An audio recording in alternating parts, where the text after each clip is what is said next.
Yo guys, what is going on? JPS back with another video, and today we are tackling an absolute beast, the Brexit effect, and how leaving the EU hit the UK. Now this video was posted less than a month ago, already has like 4 million views. I checked out some of the comments. A lot of people were saying how it was a great video and tackled a very, very complicated issue with Brexit. I know a lot of you feel a type of way about Brexit. Some of you feel one way, some of you feel another way, and some of you feel about 30 other ways, because that's how complex it is. This video is not intended to make any narrative about whether or not it was a good decision to leave the EU. This video is more so an exploration about the British economy and what's been going on, because I've been entirely blindsided by it. Some of you have been talking about in the comments. It seems like the general theme and emotions from some of you is that the British economy is faltering, and a lot of you aren't very happy about the way politicians have been acting and the general slope of the economy over the past couple months. That's something I've noticed in my comment section. That's not an opinion I have. I don't have an opinion because I know absolutely nothing about the British economy, absolutely nothing about Brexit. I made a video, I think last year, about Brexit and the EU. That video has a 1-to-1 like to dislike ratio. So that should tell you about how controversial Brexit is. I don't want anyone arguing about it in the comments. Instead, I want this more so to just be an exploration on what has been going on. And, you know, you can comment how you feel about it and stuff, but I just feel like the Brexit arguments are so overdone. We've had that. It's been in the comments in the past. There's no reason for it. Rather, let's argue about, you know, what should be done in the future and what's been going on and things like that. Not necessarily argue, more so talk. I don't know why I use that word. If we can avoid arguing, I'm all for it. But I want to say I respect your opinion regardless about how you feel about it. I have to put this huge disclaimer out because, you know. Anyways, I'm excited to check this out, though, because I just feel like I've been out of the game for such a long time, and it's time we see what's been going on. So hit the like button, hit the subscribe button, and let's do it. The mini budget was really the culmination of the economic policies that have been put in place since the Brexit vote. A very particular idea of sovereignty over economic good sense. We couldn't ship anything to the EU, nothing. It's bordering on disastrous. The Brexiteers haven't really formulated a cogent case as to why Brexit is going to deliver a dividend. There is a political conspiracy of silence around the effects of Brexit. It spans the government, it spans the Labour Party. Make Brexit work. The UK's decision to leave the European Union is an act of economic self-harm. In terms of prices, investment, and in terms of trade, we're seeing negative effects, not a pandemic effect, not an energy crisis effect. These are very clearly Brexit effects. Oh, that's quite the narrative already. Oh, no. This might be a bad idea. Screw it. Let's go. When the UK... I'm laughing, but you guys' energy prices are... I mean, I'm sorry, guys. I know whatever's going on sucks, whatever the reason is. voted to leave the European Union in 2016, it seemed like a simple decision between leaving and staying. What we've ended up with through many years of back and forth has been pretty much the hardest, least aligned version of Brexit that you could get. We're not part of the European single market. We're not part of the customs union. We just have a very bare bones free trade agreement. And the costs of that have become clear over time. Of course, those have been masked by the COVID-19 pandemic, which shut down economies all over the world. And then the crisis in Ukraine, which has scrambled global energy markets, helped to drive inflation. But we're just now starting to see the Brexit effect coming through, and it's not particularly pretty. Let June the 23rd go down in our history as our Independence Day. We've got our country back. We see it, first of all, in terms of the original vote to leave the EU. That sent the pound down about 10% against our trading partners, and that makes imports more expensive. It also makes your exports more competitive. But in this case, our exports didn't budge. They didn't go up at all, but our import prices went up. And that raised inflation by about 2 to 3%. So that simply made people poorer. When it's been calculated that the immediate cost of that was about £870 per household. I'm Danny Loughran. I'm Managing Director of Aston Chemicals, a specialty chemical distributor for the personal care industry. Well, our freight costs went up. Everything that's costed in dollars around the world became more expensive if you were paying in sterling, and that was caused by Brexit. For many years, the Brexit side of the debate felt they won the argument because there hadn't been much absolute panic in markets. In the recent mini-budget, Kwasi Kwarteng really spooked the markets. Sterling absolutely plummeted, then subsequently recovered a bit. But more serious was what's happened to government borrowing costs, because the financial markets have taken the view that the budget was effectively reckless. Remember the statement of, we've had enough of experts. The mini-budget was really the culmination of the economic policies that have been put in place since the Brexit vote. Brexit's proponents refuse to even discuss the idea that Brexit's a factor in the UK's performance. Brexit opponents or Remainers want to pin everything on Brexit. The truth is inevitably somewhere in between. But to say that Brexit isn't a factor in what you're seeing in the UK performance is silly. Of course it is. We're starting to see a very... I think that's a good point that she makes. It's not really just one side or the other. There's a lot of different factors that go into this. And with the whole pandemic thing and with what happened in Ukraine, that's something that that's not just a domestic thing with the UK. Like, that is something that's happened all over the world, especially in the United States. People use the pandemic to mask so many underlying economic issues and just issues in general. So I definitely agree with that, though. Interesting pattern emerging, comparing Britain with the performance of other advanced economies. And that's not controversial, that's just the truth. There was a trade recovery by all the other G7 countries, and Britain's trade recovery has been more or less flat. So the UK fell behind in its trade intensity. One of the other things you can measure is the drop-off in the number of trade relationships between smaller companies in the UK and their foreign counterparts. And that's important because it tells you something about trade patterns, but it also tells you something about the way that smaller companies in the UK used to grow by gradually expanding their business, selling stuff into the European single market, and that's simply not happening anymore. And I say what happened in Ukraine, I don't want it to make it seem like things aren't still ongoing. That's unfortunately how things go. People post about things on social media for a week or two and completely forget about it. And they're posting in the same environment where all their friends are posting, and they're not bringing about any change because everyone's saying the same thing. 2 weeks, maybe a week goes by, post about it for a week, nothing. Boom, it's all over, right? Yeah. That's not just with Ukraine, that's with literally everything. Don't even get me started on that, but let's get back to Brexit. The LSE's calculated that the number of relationships between the UK and the EU fell by about a third. And that's terrible, in the first too. 6 months after the Trade and Cooperation Agreement came into force. The Resolution Foundation has calculated that the long-run hit to wages will be £470 per person. Brexit has increased bureaucracy. Many small businesses have really struggled to get to grips with that.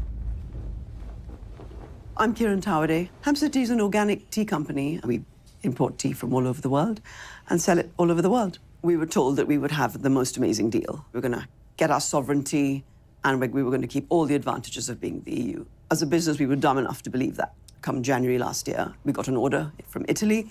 We shipped it as normal, thinking there'll be a little bit of paperwork and we'll figure it out. And it sat for 12 weeks in different customs houses. So the reality was very different. I'm Rob. I'm Vicky. And we co-founded Little Star Jewellery in 2017 as a husband and wife team. The plan was always to establish the brand in the UK first, and then Ireland, onwards to France, onwards to Germany. The whole question of Brexit didn't really come into my thought much, because at no point did I think it would be as complicated for businesses to grow and to develop. Remember, when we were part of the single market, you could throw a box of tea or a packet of bangers into the back of a van in Birmingham and just drive it to Barcelona or Bonn or Brussels without let or hindrance. Now you can't do that. The reality was, January to June, we couldn't ship anything to the EU. Nothing. It's 27 countries. They all have different borders. They all have different rules. And we were treated as a third country. And we just had to suck it up. Come May, I decided I needed to do something. I said, what if I set up my own entity in Europe and made that the master distributor for our company and for our products. That's smart. Yep. And rather than sending small consignments at a time, which were very costly and complicated and time-hungry Big and shipments. resource-hungry, why not just do one big consignment every so often? Clear customs, all those formalities, VAT once, and then distribute out of a warehouse to all of your clients in the European Union. That means less business taking place in the UK and more business taking place in the European Union. It became just unviable for us to continue to export from the UK and use the UK as our European distribution hub. Lorries would sit there for days on end. So we moved our entire European business to Poland. That immediately halved the amount of product coming through this warehouse. We are now using fewer freight partners in the UK, more in Germany and Poland, paying our customs duties to EU countries. We're employing fewer people in the UK and more in Poland. It's a reduction in money that we are paying to the UK economy. We were lucky that we were able to do that. We've got some agents in France. We're doing really well in the Netherlands and in Spain. All of that has just disappeared. We lost so much business overnight with Holland, but it doesn't mean that we have enough business already established that we'd go and set up an office in Amsterdam. It's not viable for a business of our size of 2 people. Getting the product to customers in the European Union would have been 2 days, has now become 21 days. The only angle for us around that is to do deals with distributors, but those people work on between 30 and 35% margins. We're left with virtually nothing, or we let the business go. We got a Dutch sales agent who opened over 30 doors in the space of 2 months for us. Over 30 customers has become 2, because only 2 of them can actually be bothered with the implications of what they've got to do to get stock from us. It's just too much of a headache. That is the long-term danger for the British economy, that smaller companies that used to expand by starting to move into European markets, which was very easy to do before 2016, will simply just not do that. We were just upsetting all our customers. One of them actually said to us, we don't want to deal with the UK anymore. I mean, we can find equal products from within the EU. So I'm really sorry. It was a tough conversation. We went to a trade show. No European customers came to the UK pavilion. And we overheard one of them saying, there's no point going there.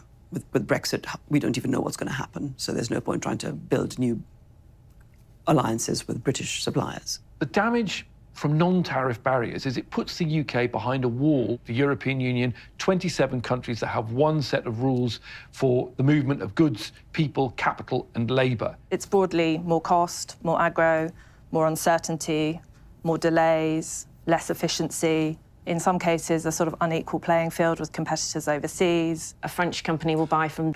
This is really great because they're bringing in different people for interviews, but at the same time, so far this video has been promoting a very specific narrative, and I'm hoping that they'll show the other side at some point, because I want to hear from the other side. I just want to hear what they have to say. People who believe the opposite.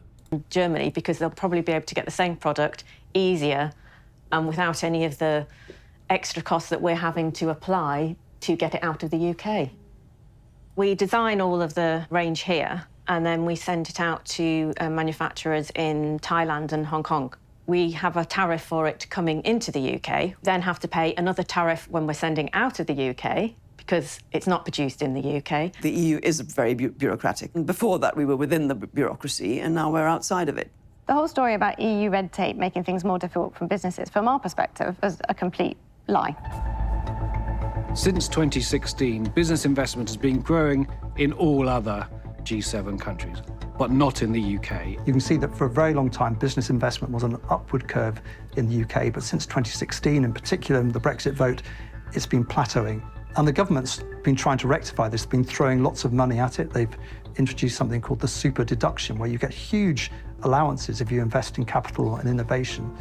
But it hasn't really shifted the dial. And really worrying for the future of our economy, because in the end, investment drives the capital and the ability for economies to grow.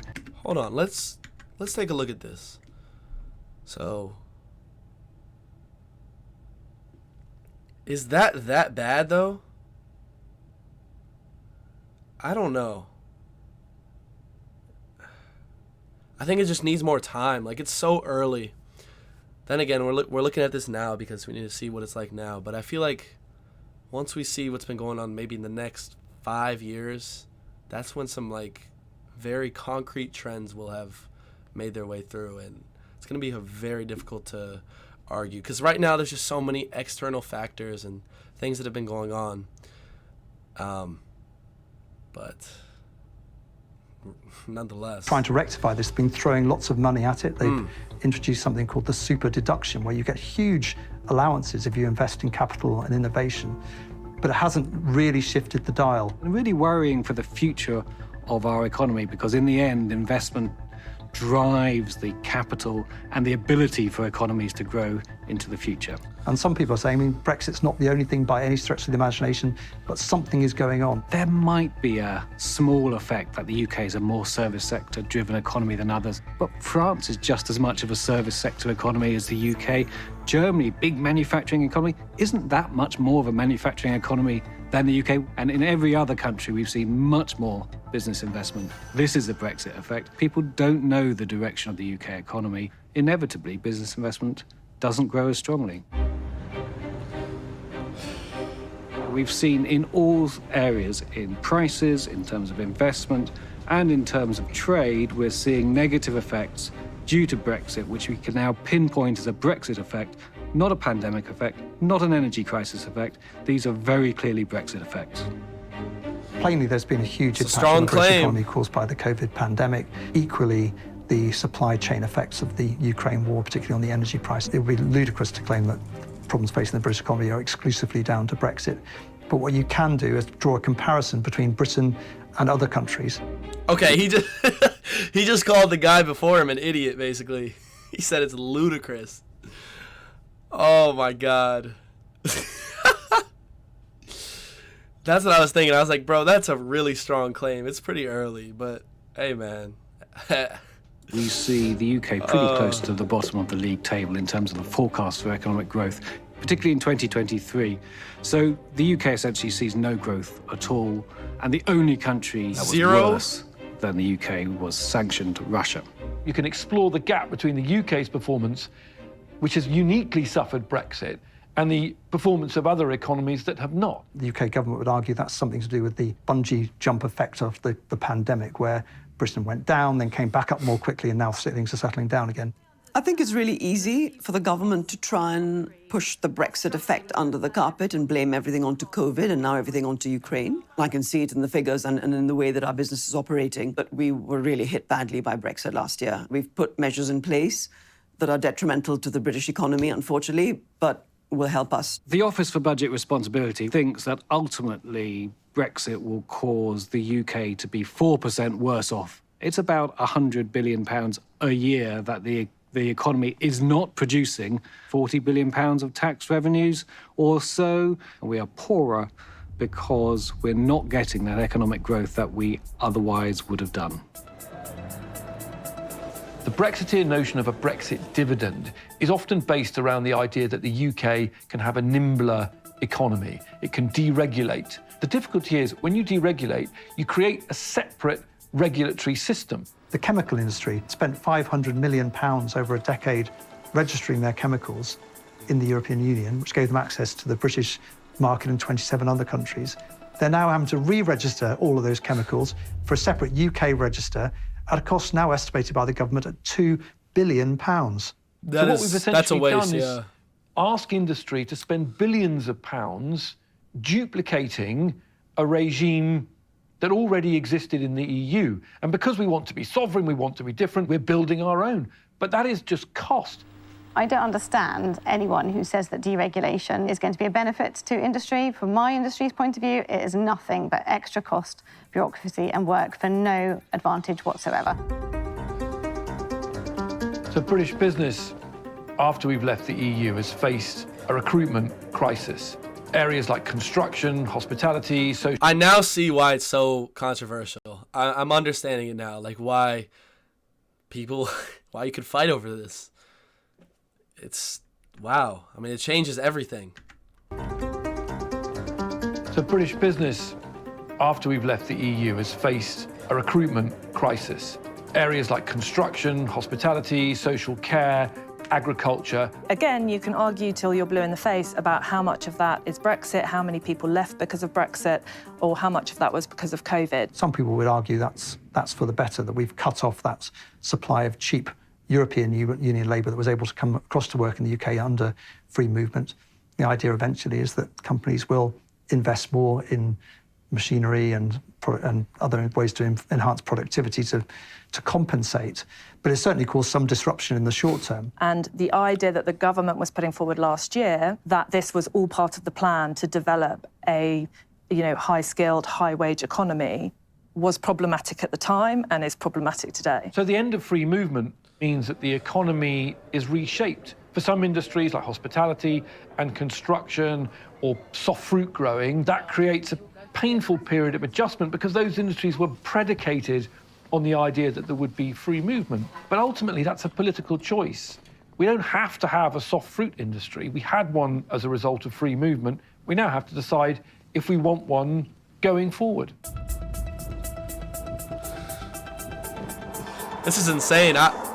I really like this video so far, though. The long-running row over Northern Ireland, creating a border in the Irish Sea to avoid the north-south border returning on the island of Ireland, has poisoned EU-UK relations. The EU is using that as a negotiating chip and saying that Britain can't join the Horizon Science Research Project, which is worth 95 billion euros, hugely important to British scientists and British universities. But it's blocked because the British government is trying unilaterally to rip up its obligations in Northern Ireland. While we have that attitude still in place, I think it's very difficult to see our trading relationships improve.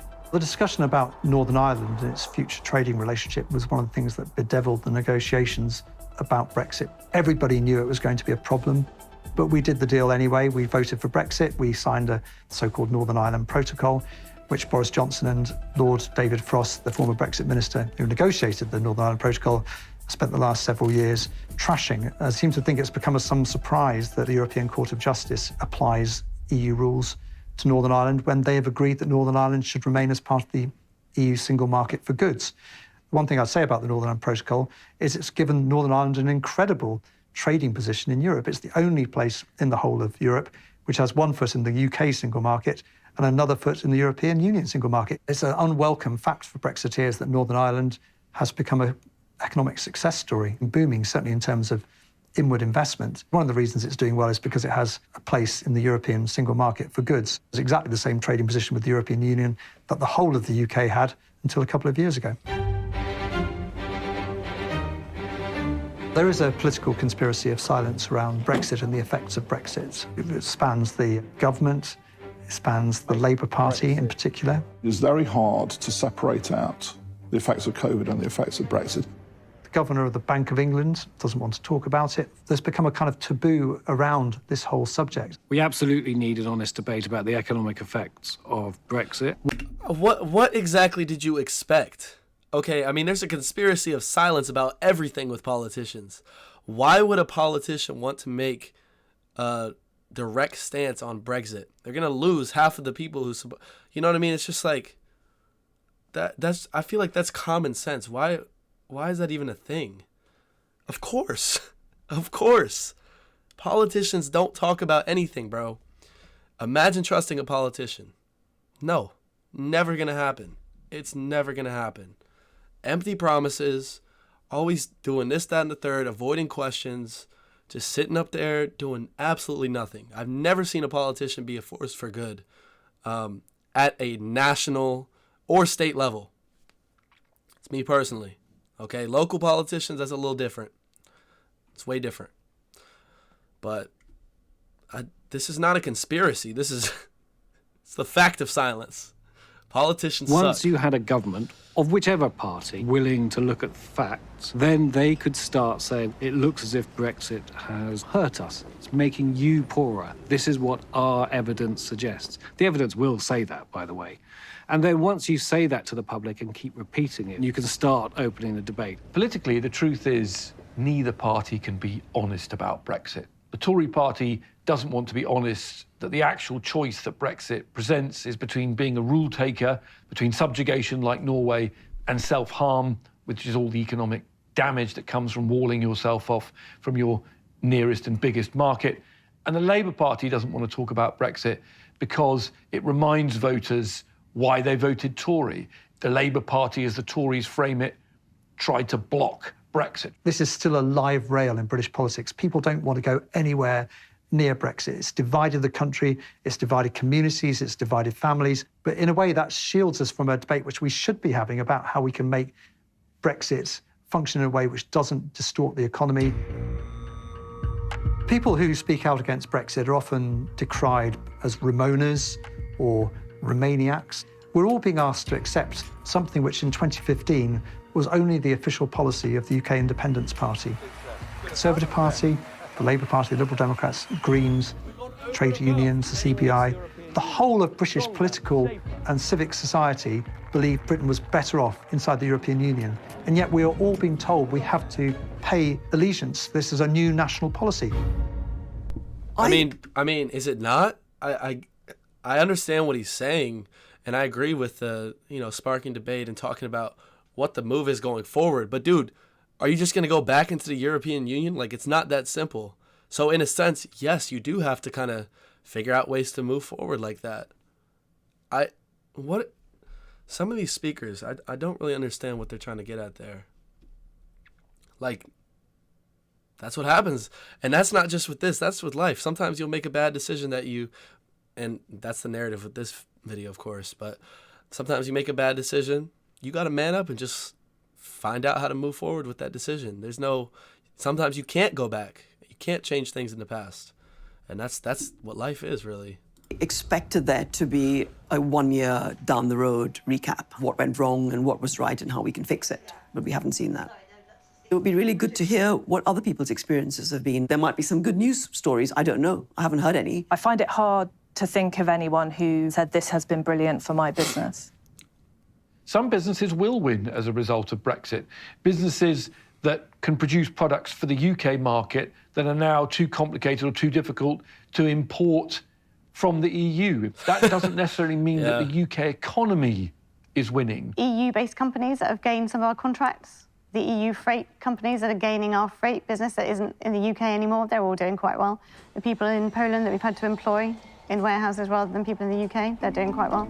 All right, well, show me the data though. Show me the stats instead of saying they're doing quite well. I want to see it, because people always say that and it's like plateau. Like, let me see the data.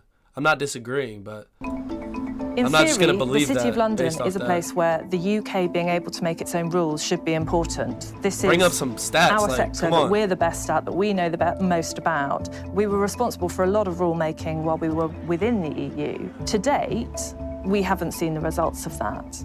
The predictions of doom for the City of London were always overdone. Big institutions in particular spent time, actually quite early on in the process, Brexit-proofing their operations so that they could operate legally whatever the outcome was. What we've seen since then, I think, is a slow drip where business and people get relocated to other places where it makes more sense for them to be. The city was the natural place to do financial business in Europe, and Brexit introduced a question mark into that. We weren't given enough information, we weren't told what Brexit would actually look like.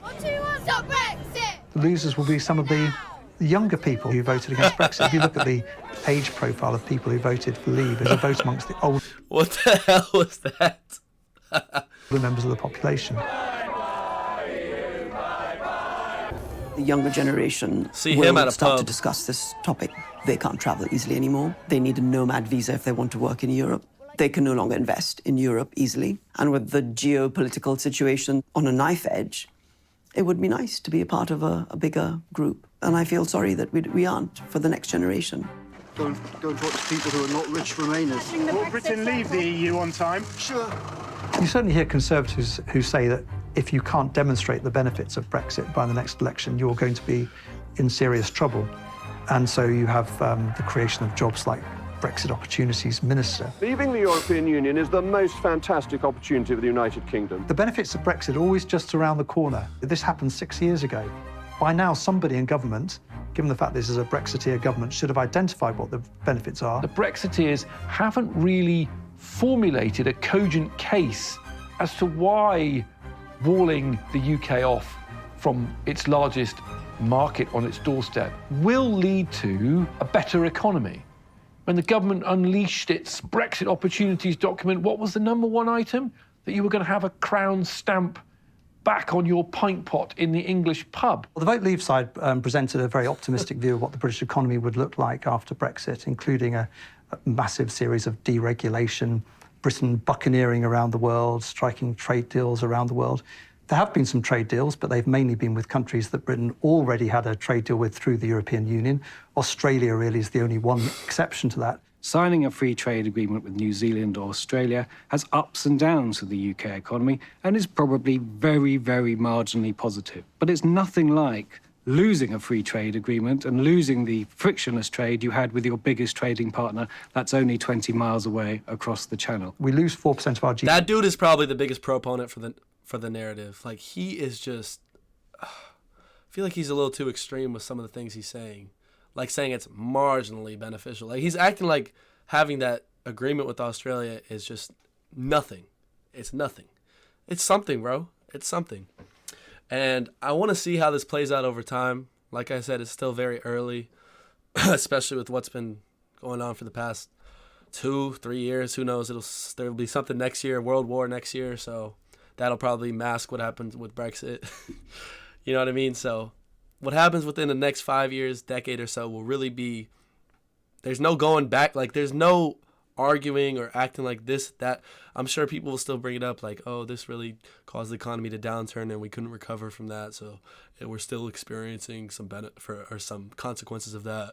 Like, they're going to be saying that 7-8 years down the road. But at the end of the day, the state that the British economy is in 5 to 10 years will speak for itself about Brexit, whether or not it was a good decision. So we can talk about this and speculate and do all that, but at the end of the day, numbers don't lie, people. Numbers don't lie. That's why I said, bring up the numbers. Come on. Don't just say it's doing better. Show us. You don't have to say that. Just put the little graph on the screen. With the source, of course, please. GDP by Brexit, we gain 0.08% by the government's own estimate through this trade deal with Australia. All the attempts to lay out exactly what a Brexit dividend looks like have thus far been totally unconvincing, and that's on the trade agreement front, on the regulatory front or the deregulatory front. The best case scenario is that a Brexit dividend is lots and lots of little changes that in aggregate add up to something meaningful. There's no sort of great idea that is out there at the moment. When the Brexiters said, oh, Brexit will unleash Britain's global potential, that made me very annoyed because we weren't sitting on our laurels just easily selling into France. Everyone was already doing that. We were already trading with the whole of the rest of the world. Making things more difficult for us to sell into the EU did not make anything easier. Stop Brexit! We have heard Project Fear again and again. On and on it goes. But that all the aspects of Project Fear so far have been wrong. We were promised a punishment budget. That never happened. We were promised an increase of unemployment by 800,000 by voting to leave. That did not happen. Remainers did themselves no service by claiming that immediately after a Brexit vote that Britain's economy would crash into recession and millions of people would be unemployed. I mean, that hasn't happened and probably was never going to happen. The Project Fear tag, oh my God, was very effective from the Leave campaign and lasts to this day. I think the trouble is that Brexit's boring and detailed and wonky. It was hard to talk about that wonky detail around trading arrangements and customs unions and paperwork in a political campaign. Get Brexit done. It was one of the most effective election slogans you've seen. We didn't even start to dig into those questions until after the vote was finished. Oh, my God. The type of Brexit we I feel like there's a lot of people who voted for Brexit, and it seems like they might be regretting it from what I've heard. Once again, though, this has been a really good video to introduce me to Brexit and all the stuff that's been going on. But I'm very, very wary to just accept this for what it is and say that Brexit has been bad and things like that. Because this video has just promoted this very strong narrative, and I really wish they would show some from the other side. And then I'd be able to, like, decipher for myself who I agree with or, you know, I'm not saying I'm against what they're saying in this video. I'm just saying I'd really prefer to get the perspective from the other side, because to just accept everything that they're saying here is just, are you kidding me? There's no way I could do that. I need to see. So maybe another video we'll watch, the Brexit effect and why people voted for Brexit. What are their long-term goals? People in this video are saying those goals are very convoluted and hard to even make out what they are. But again, that's what they're saying. So we need to see the other side. So I don't want you guys to think I'm just accepting this for what it is. Constantly going to be changing how I feel about this the more information I get and the more I look at different things. So just keep that in mind. I'm learning. That is the whole point of this channel, is for me to take a first look at something that's completely foreign to me and see what I think about it with my United States perspective. So please keep that in mind before you send me some death threats in the comments. Decided to pursue was economically the most harmful. There was always a spectrum of economic impact versus ability to make our own choices around things like regulation. The European Union is not a superpower in the way that the United States is a superpower, but it is a regulatory and trading superpower. Collectively, it's the world's largest market, and it harmonized all of its rules to allow everybody to trade more freely, and it forced other countries and trading blocs to follow EU rules in many ways. We can no longer blame European rule-makers for decisions and policies that we don't like, or outcomes that we don't like in our own economy. With sovereignty comes a degree of ownership. That's true. I think we can conclude, one, that Brexit was an act of economic self-harm, two, that the losers will be the nation as a whole, but also some of the poorest people, because ultimately we are poorer as a nation. That hurts more vulnerable people more. Third, I think something from economics we can say is that we can't run referendums on very simple economic slogans, and it's dangerous to try and weaponize economics. Brexit is a slow Bro, they've been weaponized for a while now. But that's something I've also been hearing a good amount, is that the rich are the ones who are doing fine, and it's everyone else who's being hurt right now. So let me know what you guys think about that. That's something that's not just what that guy said.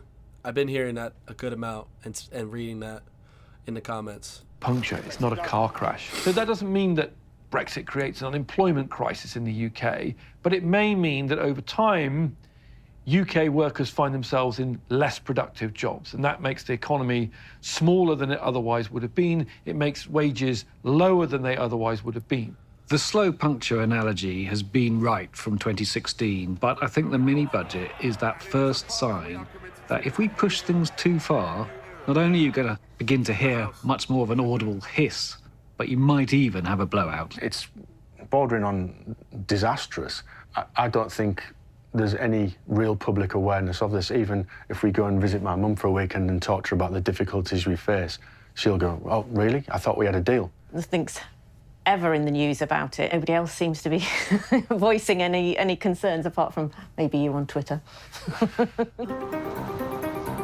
Brexit wasn't all about the economy. It was about stopping the free movement of people. It was about repatriating a sense of agency into the UK economy. The trouble was the Brexiteers and those who sold it were not honest about the trade-offs and the costs of that, which actually economically outweighed the benefits. It is legitimate to have a discussion about national sovereignty and taking back control. You could have had that argument, but you have to accept that there will be some economic impact. The trouble was, you know, Boris Johnson famously adopted a cakeist approach, have your cake and eat it. Cakeism, or cherry picking, as Michel Barnier used to call it. This idea that you could retain all the access you wanted to the EU single market and still be free to go off on what you might call your buccaneering Brexit. It was that cakeism that was slowly but surely exploded by the process of negotiating with the EU. And we're still paying the price of that, really, because people have never been prepared to accept or identify the trade-offs and then start talking about what you can do about it. All right, wow. That was a lot in the video. A lot of substance in there. A lot of different things were touched on. A lot of things I didn't really agree with, and some things I agreed with, based on what I know. But like I said, I think it's important that we check out more perspectives, because they made it seem as if the Brexiteers were this small little group. Like, no, you saw it. It was on buses. I mean, it was everywhere. So I know there are a lot more people, and still are people, who are probably proponents of Brexit, and that's an argument that's out there that we need to take a look at. Otherwise, this video didn't even bring up any of the points. It just had people saying that there were no points. So that's something I really disagreed with the video. I said around 10 minutes I was hoping they'd bring something in. Never did. Regardless, though, it was a really good video. Lots of different interviews, people, great B-roll, great footage, an excellent documentary, if you set aside the fact that it was incredibly one-sided. Whether or not that one-sidedness is a good or bad thing, I don't know. Like I said, guys, I know so little about this. I'm not just going to make some opinion, because I can't give an opinion yet. I don't know enough. So with that being said, try not to kill each other in the comments. Let me know what you thought about my reaction and my thoughts throughout the video. Is there something I'm missing? Let me know. I'm curious. I'm always open to changing. Like I said, try and be as fluid as possible with your opinions. It's okay to think something for a long time, years, and change. That's a beautiful thing. So I feel like we should all strive to be like that. Just constantly taking in new thoughts, new perspectives, talking to people who think differently than you. It doesn't mean you have to change. It doesn't mean you have to agree with them, but at least listen without fighting. That's what it should be. Because the way some of these adults act, bro, we could have gone back to kindergarten. It would have been more civil. Seriously, it's just childish. To not do that is just, it's ridiculous. With that being said, guys, hit the like button, hit subscribe, comment some more Brexit stuff for each. I'm kidding. We're probably not going to do much more Brexit on this channel, just because I know you guys get bombarded with political stuff all day, and this is kind of an escape from that, in a sense. In some ways, not all. But yeah, guys, with that being said, I will catch you all in the next video.